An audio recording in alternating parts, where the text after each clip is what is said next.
Flight to Nowhere, a novel by Blas Pedrino, read by the author. Prologue, Camagüey, Cuba, October 28, 1959.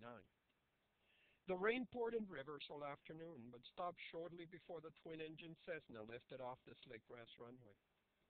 The plane made two circles above endless sugarcane fields that glistened fresh, wet, green against the setting sun, then pointed its nose toward the vanishing daylight and climbed into darkening skies.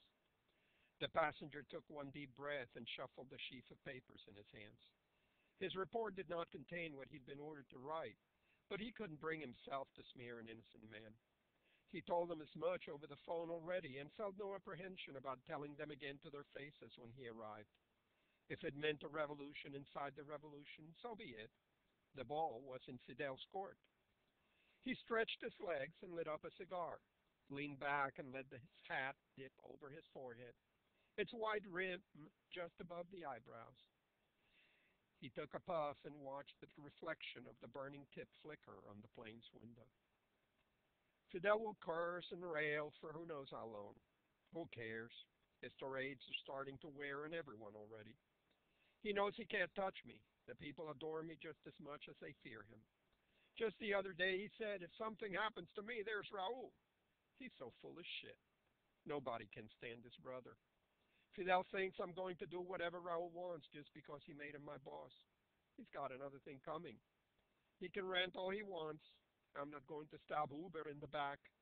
Either Fidel gets rid of the communists or there's going to be another civil war. He took another puff of the cigar and watched the ring of ash around the tip glow red. He'd never been afraid of confrontations, not in the least. Wasn't he the one who led the attack on Santa Clara that broke the back of Batista's army? The one who marched first, triumphant, into Havana? Where were Fidel and Raul on January 1st? It was he and Che and Uber who took the fight to the enemy, while Fidel and Raul hid in the mountains. Now, he wasn't afraid of confrontations, especially those he knew he couldn't lose. Actually, he was looking forward to it. Half the cabinet was ready to abandon Fidel over the communists. Even Urrutia, the president, had told him he'd had enough. The plane reached cruising altitude and streaked through an indigo blanket of sky.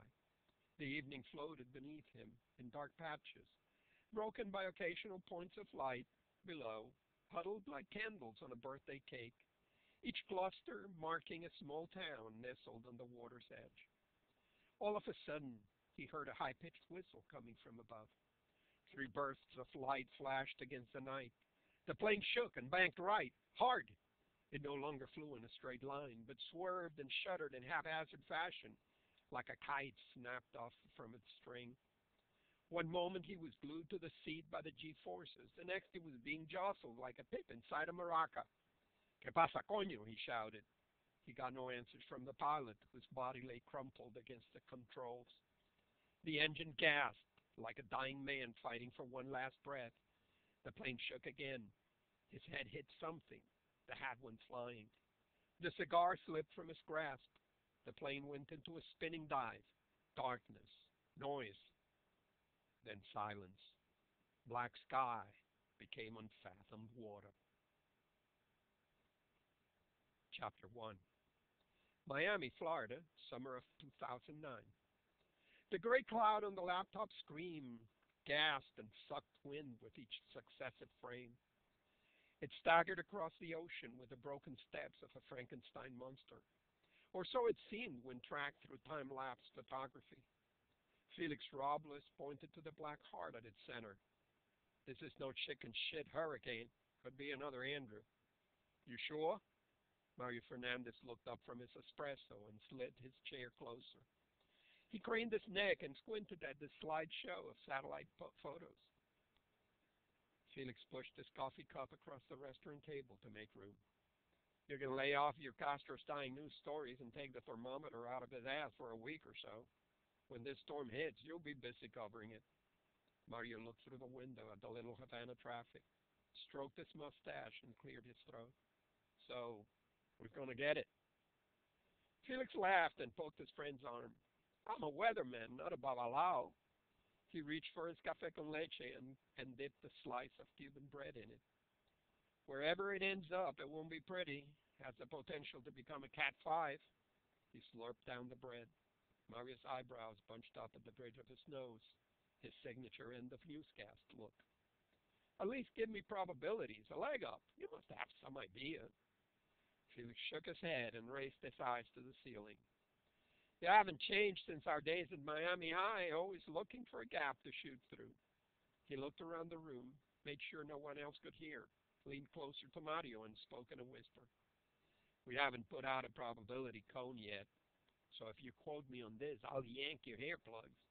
What hair plugs? Mario's mustache drooped around his lips. He ran his fingers through his pompadour. This is all natural. Felix chuckled. Yeah, right, from your own armpits. Mario scowled. You're making fun of my livelihood, man. That's cruel. He gave Felix a little shove. Just for that, you can get the check. Both men laughed. Felix laid his finger over the mouse pad and double-clicked. A map of the Caribbean popped up on the screen. It's barreling out of the Atlantic. He moved the cursor as he spoke. There's a high-pressure system to the north, stationary. We'll keep the storm heading west, at least until it hits the Florida Straits. I'm guessing a path north of Puerto Rico, maybe slam the Dominican, maybe Grand Turk and the north coast of Cuba. The high's been wiggling at the edges. My gut says it'll slide north eventually. What's that supposed to mean? This storm has Key West written all over it. Maybe a direct hit, maybe just a swipe, but it'll make its presence known. Key West, huh? So much for my fishing plans. What then? That's as far as I'll stick my neck out. Once it reaches the Gulf, all bets are off.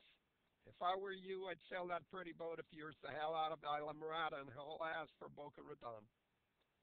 How soon's it hitting the fan? Another 5 days before it rears its ugly head. You can start preaching preparedness in your newscast. Felix shut down the computer and put it in his briefcase. I gotta get to the office. In a few days we'll be flying over the storm and there's a ton of things to do. He gave Mario a sidelong glance. You want to come along? Do a report from the eye of the beast? Thanks, but no thanks, buddy. That stuff's not for me. But I can ask Terry. She lives for that kind of drama. Your co-anchor? Felix's pitch rose to a mocking falsetto. Terry Toledo, the news tornado? That's the one.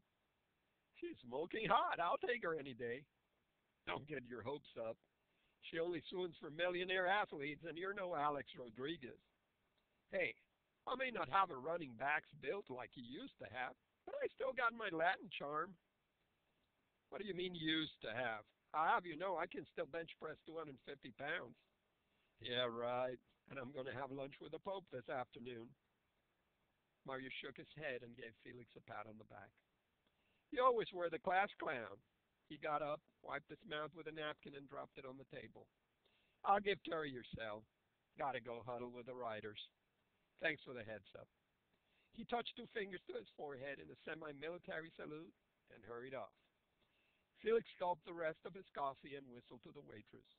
Put it on my tab, Christina, he shouted, tossed a few singles on the table, and walked out.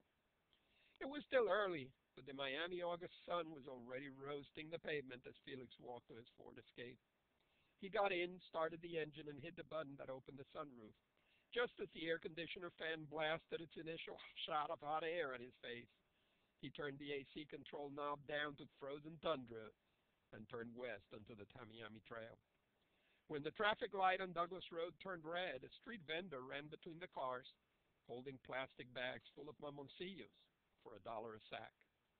Felix had a weakness for the little green fruits with a brittle rind that split in half when he bit into them.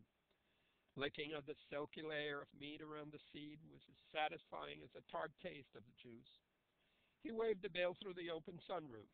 The man raced over, tossed him a bag, took the money, and weaved his way back to the sidewalk as the traffic light turned green. Felix closed the sunroof and sucked on mamoncillos while he drove to the campus of Florida International University. By the time he arrived, he'd gone through half the bag. He parked on the lot across from the National Hurricane Center building and stood aside for a moment. He studied the bunker-like structure, windowless and austere, a concrete box topped by satellite dishes, radio antennas, and wind gauges.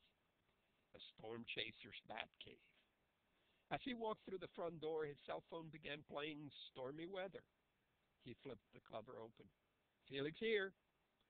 Mr. Robles? This is Terry Toledo from WHOT News. Mario gave me your number. His eyes lit up. He cleared his throat. Yes, he said you might call about doing a report on Frodo.